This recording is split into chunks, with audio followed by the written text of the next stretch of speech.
Of all the countless billions upon billions of men and women to exist throughout human history, few, if any, can compare with the sovereign ruler of humanity, a being known simply as the Emperor of Mankind. The Emperor is not only the pinnacle of humanity's psychic evolution, being the single most powerful psyker to have ever emerged within the human species, but he is also worshipped by the majority of the Imperium citizens as the one true god of humanity. The Emperor is also notable for being a type of entity known as a perpetual, incredibly rare beings that are, for all intents and purposes, biologically immortal. 10,000 years ago, the Emperor himself had walked among mankind, where he proved to not only be a highly charismatic and shrewd politician, but also a highly accomplished warrior and a tactically skilled general. However, during the final hours of the Horus Heresy, the Emperor would be mortally wounded by his most beloved son, the traitorous warmaster Horus Lupercal. While Horus would have his already impressive physical abilities enhanced with the blessings of the Chaos Gods, the Emperor would ultimately prove the victor in their duel.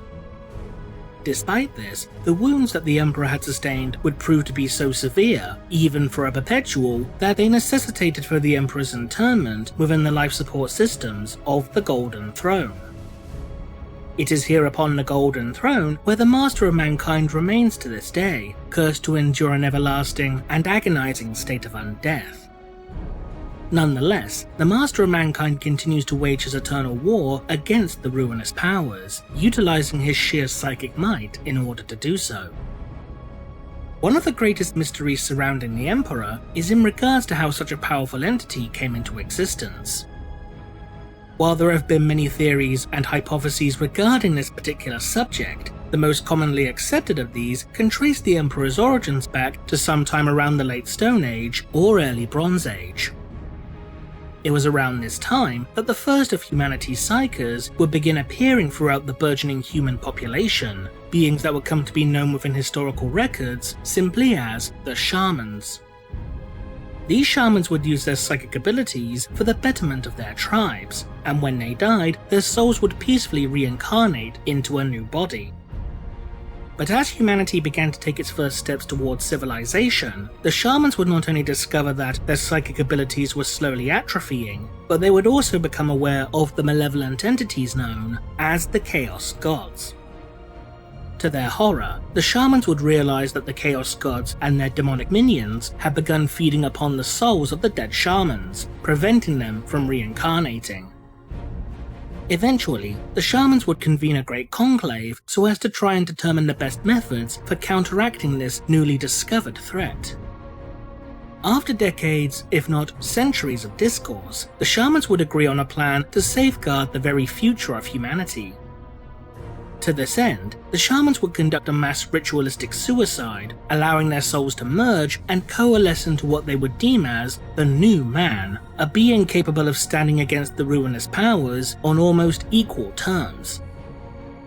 This aggregate soul would eventually come to inhabit the body of a young boy who had been born within a simple fishing village along the banks of the Sakaya River, and in time, the boy would begin to manifest a number of powerful psychic abilities.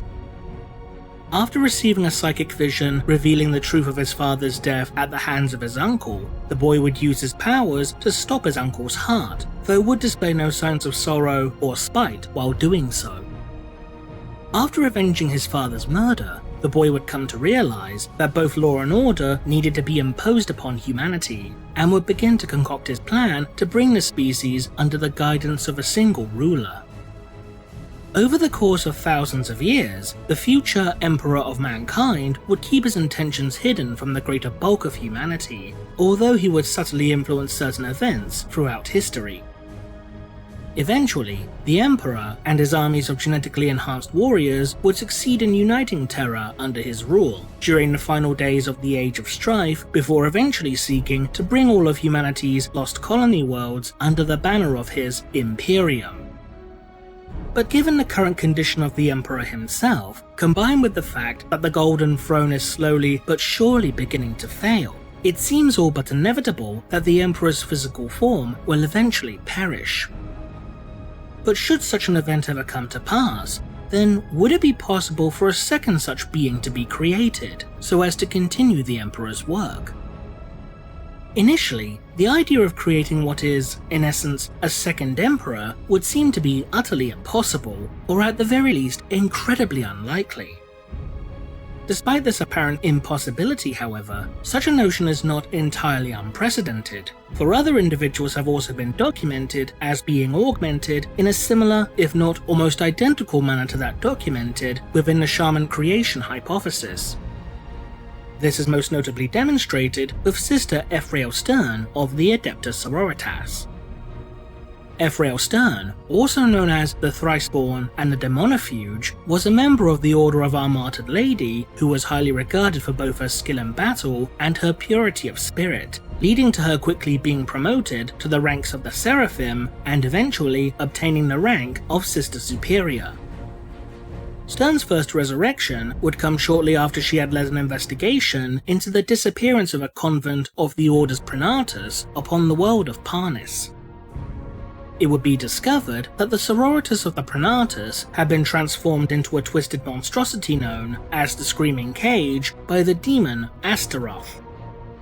The cage was constructed from the still living flesh and tortured souls of the 700 sisters of the convent, forcing them to share one another's pain and suffering, though as an unexpected side effect, allowed them to share their faith as well.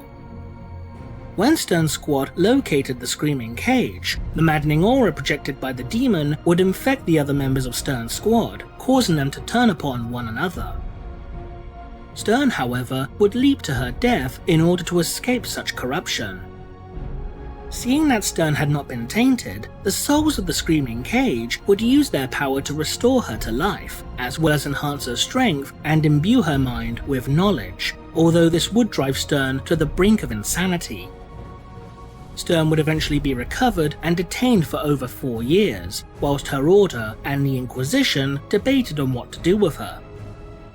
After Stern slew a demonically possessed sororitas that attempted to silence her, using nothing but her bare hands, Inquisitor Silas Hand of the Ordo Malleus would lead a second investigation to the world of Parnis in order to determine what had happened, with Stern and a number of other battle sisters accompanying him.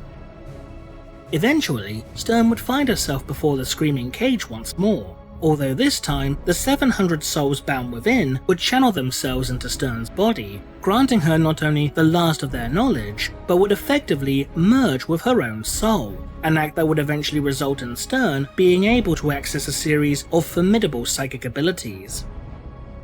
As a result of this, Stern eventually became hunted by both the Inquisition as well as the servants of the Ruinous Powers, who sought the knowledge that she now possessed. While it would take Stern some time to fully accept and comprehend her new gifts, they would prove to be incredibly potent when they were finally unleashed. Most notably, when Stern was being pursued by forces under the command of Inquisitor Fazael, she would succeed in violently slaying a Calexis assassin with her powers.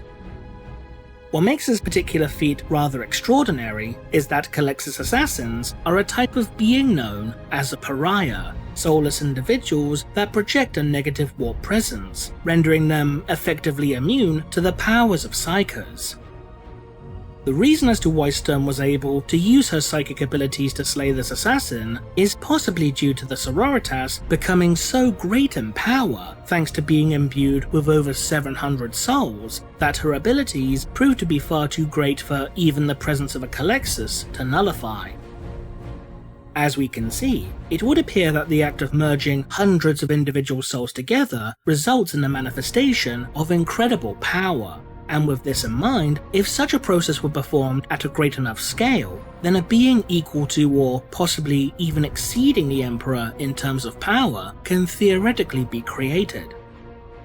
But in order for such an act to be performed, then the knowledge of such a process would need to be bestowed to those destined to be involved in such a ritual.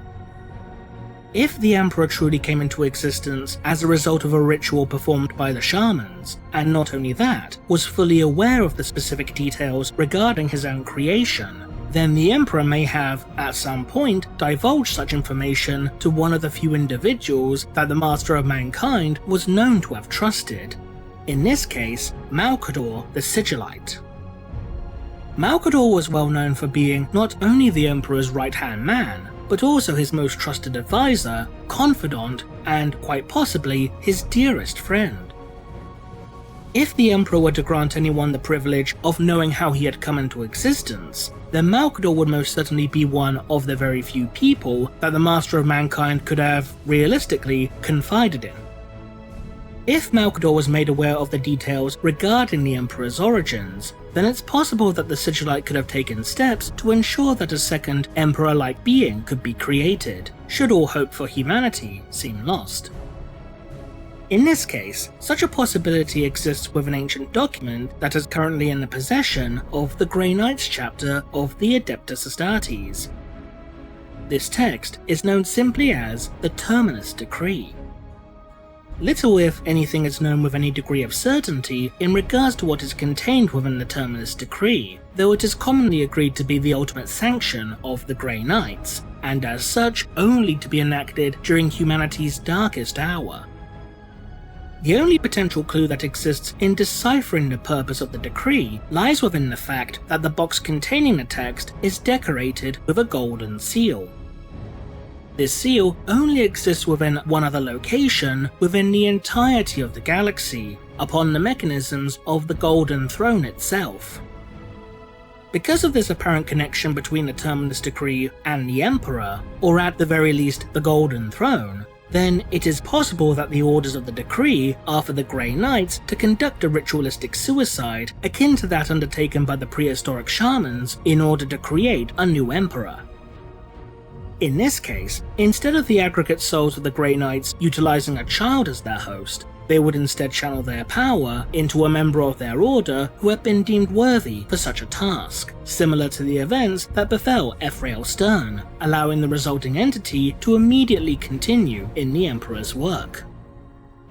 After all, the Grey Knights would come to be established thanks in part to the machinations of Malkador, as the chapter would be founded by those warriors who initially served as the Sigillites' Knights Errant during the course of the Horus Heresy. The fact that the Terminus Decree is also said to be locked away within Malkador's tomb, as detailed within the 8th edition Grey Knights Codex, would also appear to loosely support this possibility. For as mentioned earlier, if the Emperor had been aware of the exact details regarding his creation, then the Master of Mankind could have confided such information in Malkador.